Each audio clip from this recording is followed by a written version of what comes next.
a speaking from the deepest to the deepest.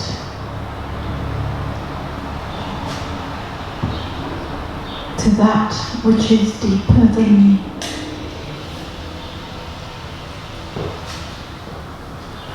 Egoic mind that looks for satisfaction in the world of things, in the world of acquisitions and information, knowledge, even if it's spiritual knowledge, ways of how to be more happy, how to be more peaceful, how to be more enlightened. This is all feeding the acquisitive mind.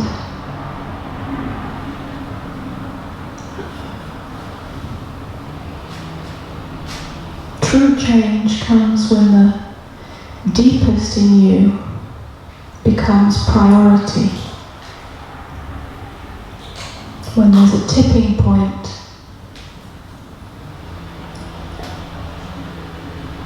from the search for satisfaction in the world of form, the form of ideas, the form of concepts, the form of beliefs, belief systems.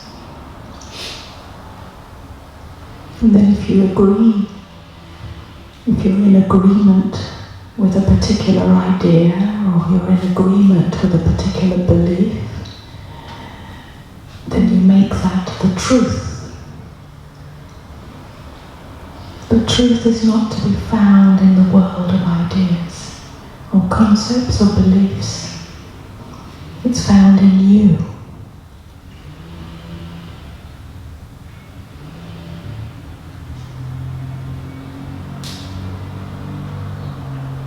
Not as something that the mind can grasp, package, and then put into a box of I know truth now.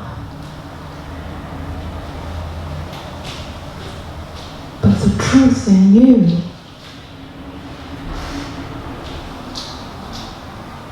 is known when you're willing to investigate for yourself what is true in you. It's not a final truth. It's not an ultimate truth. It's a discovery of truth. It's an unfoldment of truth that has more and more layers.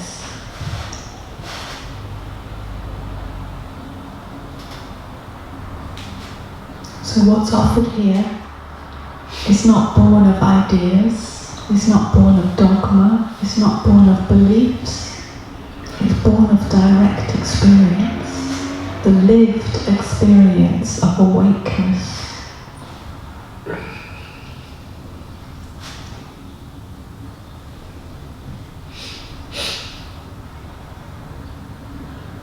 Why? Why does it even want to be shared?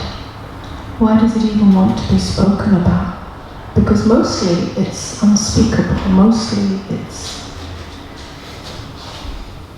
difficult to wrap words around the lived experience of awakeness.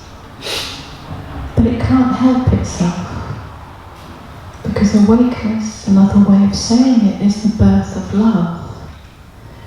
Not the love of something. It's not the love of an object. It has no object.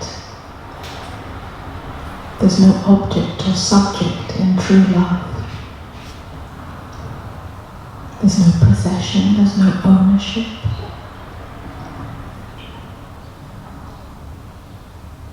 The love that I refer to is an infinite openness. The infinite openness of being in you, in each of us.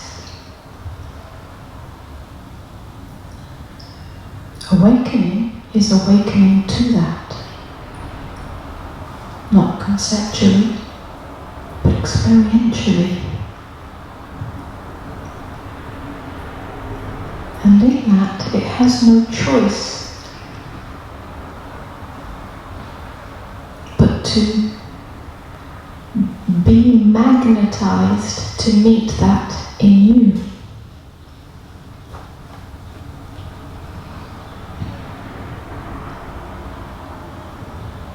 So that's what we're really doing here today.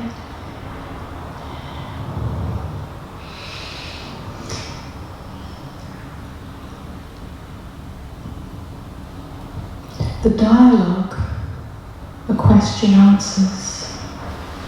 I say answers, but they're not really answers, because there's no definitive answers, there's only an exploration. But the dialogue sessions, the inquiry, really serves to examine what stands in the way of that infinite openness, what stands in the way of living from the foundation of beingness. Mostly, I say 99.9% if you can quantify it, and maybe more, both in our own history and in the history of humanity. We do not live from the foundation of beingness, we live from the foundation of an imagined separate self, what we might call the ego self. That's become the position we stand on.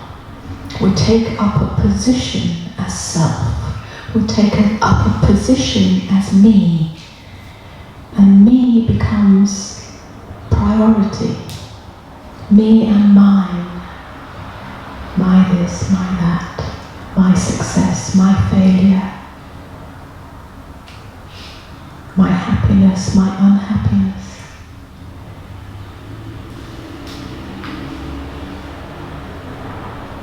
My worthiness, my unworthiness.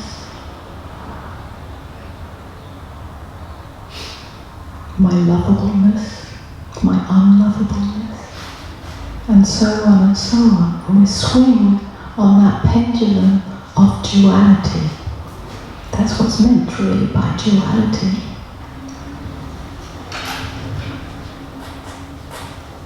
Some people, many people in spiritual circles mistake the term duality for the yin and yang of life, the inevitable sun and moon, night and day, rising and falling, peaks and valleys. But all that is part of nature. It is part of one harmonious whole.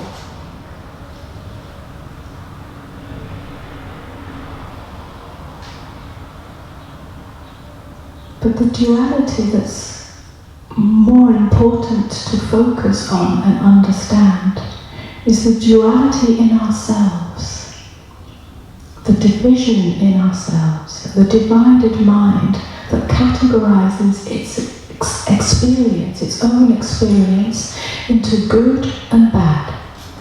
And it's all to do with my happiness or my unhappiness, my safety and my unsafety, and so on. My this and my that, my comfort and my discomfort. So we categorize our experience into duality, and in that there's an opposition. So we resist that which goes in the box of bad, wrong, shouldn't be happening. And this process, this mechanism of constantly dividing our experience is what we might call ego. Ego is not a thing. It's a psychological process. The psychological process of constantly dividing our experience, taking a snapshot of our experience, and if we don't like it, we don't like how we feel, then we put it in the box of this shouldn't be happening, this is wrong. And we still make that about me, because if it's wrong and this shouldn't be happening, then there must be something wrong with me.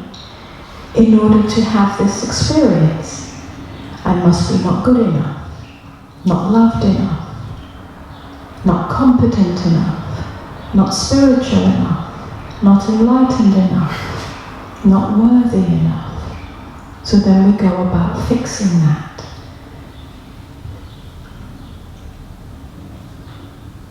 We try to fix it by changing thoughts, replacing negative thoughts or thoughts we don't like with positive thoughts. Replacing our feelings of discomfort, whether that's anxiety or tension or grief or despair, with positive feelings, feelings of happiness. And so on, and so on, and so on. But all we're doing is shuffling around from box to box. We're still in the world of duality. We're still in the world of division. There's no chance to awaken. There's no chance of real freedom when we're just shuffling boxes around.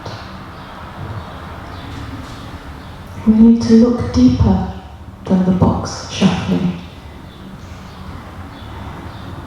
so that we awaken out of the whole dream of ego self, the separate me and mine,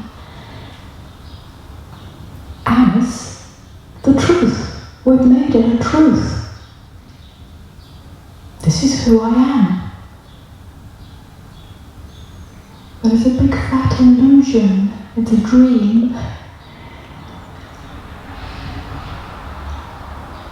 To the invitation here over and over again.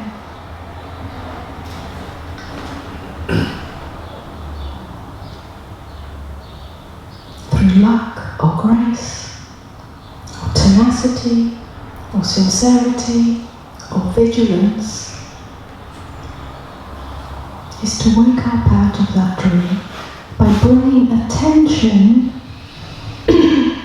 by bringing devotion to the deepest in you. To notice that the box shuffling brings no fulfillment, brings no satisfaction.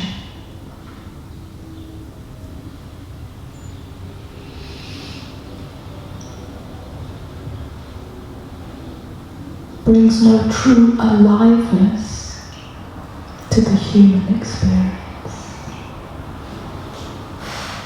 When that is recognized, really recognized in your own experience, then you can start to turn towards something more true than that.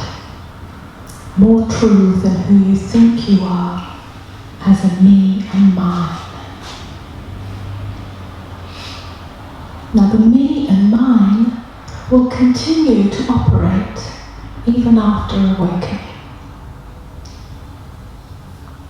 But it won't be the core of you, it won't be at the forefront of you.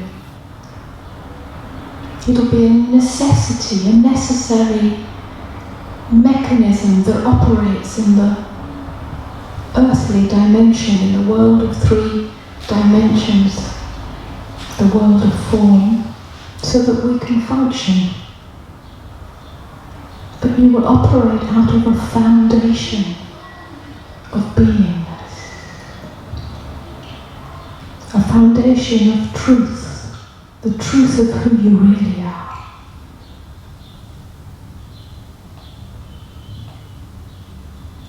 So then everything changes. Everything changes in the way you see things,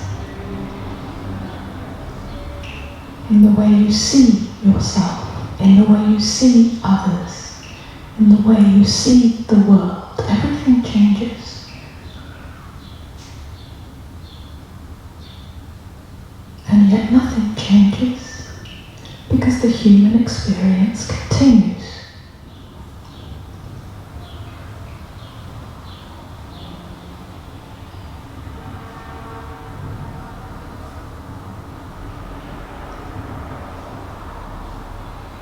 So what's the point if nothing changes in the world?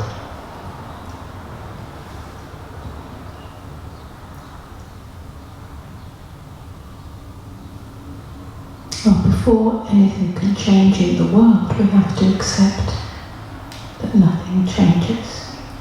Because the expectation that awakening will bring about a perfect world, which is still all about me and my comfort, me and my safety, and so on. The expectation that it will bring about a perfect world or a perfect life is an obstacle on the path of awakening. Awakening must have no agenda.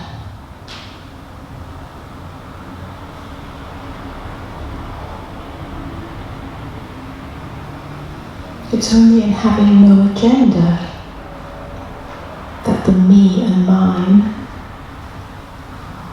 can loosen its grip.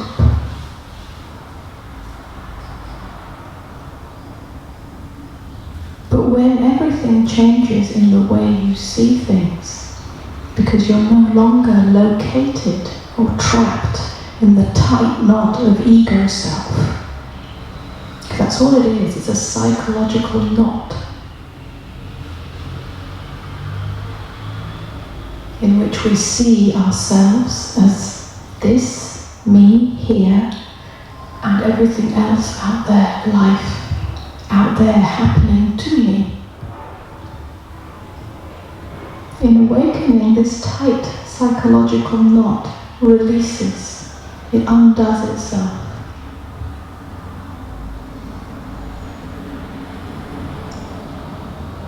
And the self that was located in time and space psychologically becomes everywhere and nowhere at the same time. It no longer has a center. It's no longer centered in you.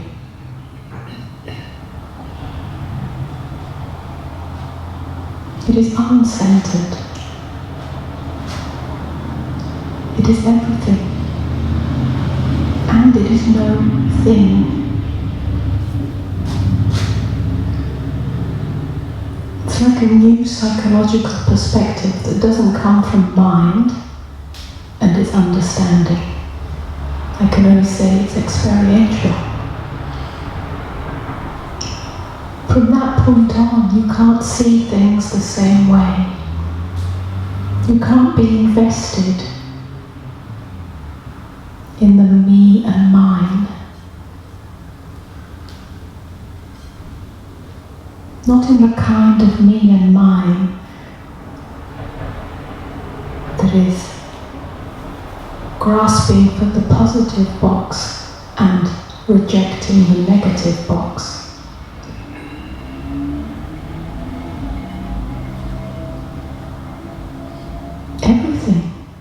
Every experience is a doorway to love. There's no punishment in it. There's no wrongness in it.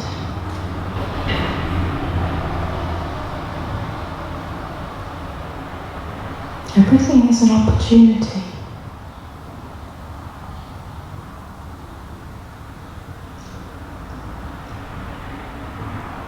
Open to the infinite beingness that is always here. When we operate from that foundation,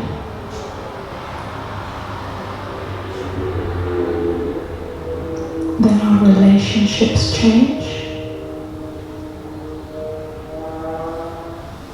then our relationship with the world changes. No longer is someone or something or some feeling an enemy.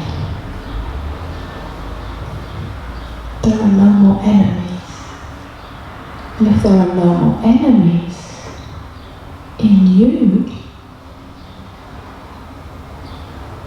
and there are no more enemies in your experience and your world, can you imagine the kind of world we might live in? It starts with each of us.